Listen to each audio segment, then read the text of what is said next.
गुरु प्यारी साध संगत जी, आप सभी को प्यार भरी राधा स्वामी जी। साध संगत जी, जैसा कि हमने आपको अपने पिछले वीडियो में बताया कि बाबा जी और हजूर जी ने आज 5 अप्रैल को जम्मू के नजवाल सेंटर में संगत को दर्शन दिए और सवाल जवाब किए। और पिछले वीडियो में हमने आपके साथ कुछ सवाल शेयर भी किए थे जी। इस वीडियो में भी हम आपके लिए आज 5 अप्रैल के वह सवाल जवाब लेकर आए हैं जो हम पिछले वीडियो में नहीं डाल सके थे जी। साथ संगत जी, सवाल जवाब के बाद एक बहुत बड़ी घटना का भी जिक्र हमने इस वीडियो में किया है जी, इसलिए वीडियो को पूरा सुनना। सबसे पहले एक लड़की ने बाबा जी से कहा, बाबा जी, जब आप दर्शन देते हो तो हम उलझन में पड़ जाते हैं कि आपको देखें या हजूर जी को, क्योंकि दर्शन का समय बहुत कम होता है। आपकी कार बहुत जल्दी निकल जाती है। इस सवाल पर संगत बहुत हंसी और इस पर बाबा जी मुस्कुराते हुए हजूर जी की ओर इशारा करके बोले, बेटा अब तो मैं बूढ़ा हो गया हूँ, अब तुम इन्हें देखा करो। यह सुनकर हजूर जी ने भी हंसते हुए इशारा किया, बाबा जी को देखा करो। फिर बाबा जी बोले, तुम्हारे पास 2 आँखें हैं, एक से मुझे देखो और दूसरी से हजूर जी को। यह सुनते ही सारी संगत हंसी में झूम उठी और हजूर जी भी बहुत हंसे थे जी। फिर अगला सवाल एक लड़के ने कहा, बाबा जी, मैं बहुत जल्दी दूसरों के सामने झुक जाता हूँ और उन्हें माफ़ भी कर देता हूँ। बाबा जी ने प्रेम से कहा, बेटा यही तो अच्छी बात है, जो झुकता है वही मालिक के करीब होता है। इससे तुम्हारे कर्म भी सुधरते हैं और माफ़ करने वाला तो सबसे बड़ा होता है। जिसने माफ़ कर दिया समझो उसका दिल बहुत बड़ा है और बहुत ज़्यादा साफ है। फिर इसके बाद एक लड़का बाबा जी से बोला, मेरी अपनी बहन से बहुत लड़ाई होती है। बाबा जी ने मुस्कुराकर कहा, बेटा यही तो प्यार की निशानी है। जहाँ प्रेम होता है वहाँ तकरार भी होती है, इसे दिल से ना लगाओ। भाई बहनों की लड़ाई होना स्वाभाविक है। जब बड़े हो जाओगे और अलग हो जाओगे तो एक दूसरे को याद किया करोगे।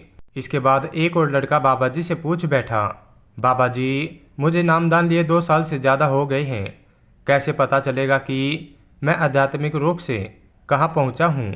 आप मुझे बता सकते हैं कि मैं कहाँ तक पहुँचा हूँ? तो बाबा जी ने समझाया, बेटा भजन सिमरन करते रहो, रास्ता खुद ब खुद दिखेगा। हम अक्सर गिनती करने लगते हैं, जबकि हमारा काम सिर्फ अभ्यास करना है, फल की चिंता नहीं करनी चाहिए। एक लड़की बोली, बाबा जी, मुझे बहुत गुस्सा आता है और मैं कई बार अपने माता पिता पर भी चिल्ला देती हूँ। बाबा जी ने उसे समझाया, बेटा गुस्से से बातें बिगड़ जाती हैं। माँ बाप का सम्मान करो, वह हमारे पालनहार हैं, हमें उनका आदर करना चाहिए क्योंकि हम उनके बच्चे हैं, ना कि वह हमारे। फिर एक लड़के ने बाबा जी से कहा, बाबा जी, कुछ दिन पहले मेरी अपने पापा से काफ़ी तीखी बहस हो गई थी और मैंने उन्हें बहुत कुछ कह दिया था, जिस पर बाद में मुझे अफसोस हुआ। बाबा जी ने गंभीरता से कहा, बेटा माँ बाप की अहमियत समझो, उनका डांटना भी हमारे भले के लिए होता है। कल को जब तुम्हारे बच्चे तुम्हारे साथ ऐसा करेंगे तब तुम्हें समझ आएगा, इसलिए अपने माँ बाप की हमेशा इज्जत करो। फिर एक और लड़की ने बाबा जी से कहा, बाबा जी, मुझे अक्सर बहुत उदासी महसूस होती है, ऐसा लगता है जैसे मेरी अंदर की ऊर्जा ही खत्म हो गई है, मैं बहुत लो फील करती हूँ। बाबा जी ने उन्हें हल्के फुल्के मजाकिया अंदाज में जवाब दिया, बेटा जरा खुद को लिफ्ट अप कर लिया करो, इससे हिम्मत भी बनी रहेगी। संगत बाबा जी के इस बात पर खूब हंसी। फिर इसके बाद एक लड़की ने बाबा जी से कहा, बाबा जी, मैंने शबद ऑडिशन में भाग लिया था लेकिन सिलेक्शन नहीं हुआ। मुझे लगता है आप और हजूर जी मुझसे नाराज़ हैं। बाबा जी ने मुस्कुराकर जवाब दिया, बेटा क्या कभी कोई बाप अपनी बेटियों से नाराज़ होता है? मेरी बेटियां तो बहुत प्यारी हैं, मुझे मान है अपनी बेटियों पर। फिर बोले, यह लड़के तो बस शरारती होते हैं, मुंडे गली दे गुंडे। इस बात पर सारी संगत ठहाकों में झूम उठी। फिर उसी लड़की ने बाबा जी को एक शब्द सुनाया, बहुत जन्म के बिछड़े माधव, और उस शब्द ने पूरी संगत को भाव विभोर कर दिया। इसके बाद एक लड़के ने सवाल किया, बाबा जी मेरी शादी तय हो गई है, क्या यह फैसला मेरे लिए सही है? क्या यह एक परफेक्ट डिसीजन है? बाबा जी ने बहुत सहजता से समझाया, बेटा इस दुनिया में कोई भी बिल्कुल परफेक्ट नहीं होता। अगर सब कुछ परफेक्ट होता तो हम यहाँ जन्म जन्मांतर तक भटकते नहीं रहते। हम सभी को खुद में झांकना चाहिए, लेकिन अक्सर लोग दूसरों की गलतियाँ ढूंढते रहते हैं। सभी में कमियां हैं, लेकिन हम अपनी खुद की कमी को देखने की बजाय दूसरों की कमी देखते हैं। इसके बाद वही लड़का बोला, बाबा जी मैं आपको कुछ सुनाना चाहता हूँ।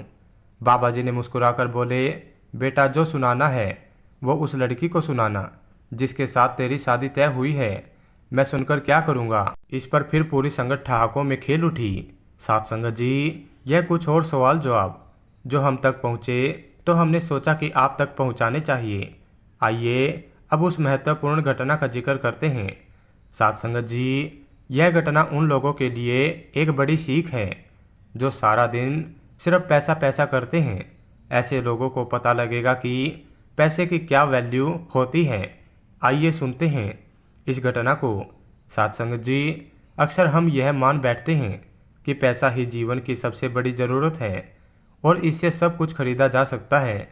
एक हद तक यह बात सही भी है, लेकिन हम यह भूल जाते हैं कि असली दौलत तो परमात्मा का नाम है।